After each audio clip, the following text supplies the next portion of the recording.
दिनैहाय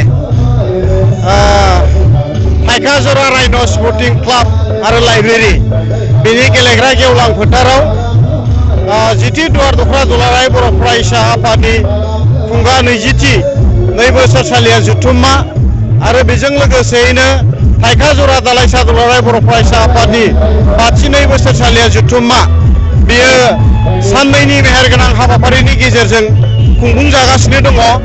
दा बेवहाय दिनैहाय बे हाबाफारियाव गोजोन आरो खौसेथिनि थाखाय आलारि बाथि फोजोंजेननो होननानै दिनै दखरा आफादा आंखौ लेंहरनायलाय दा बे हिसाबै आं बाहागो लाफैदों।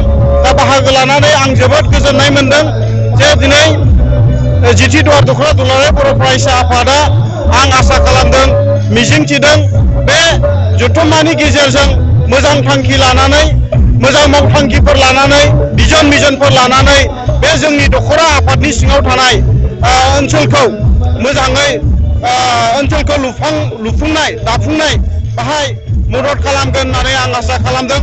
आरो दुलाराय बर' फरायसा हिसाबै जोंनि ओनसोला सोलोंथाइ बिथिङाव उनफिननानै दङ। बे सोलोंथाइ बिथिङाव उनफिननानै थानायखौ बे दखरा आफादनि गेजेरजों मोजां थांखि लानानै खामानिखौ मावलांगोन होननानै आं आसा खालामदों।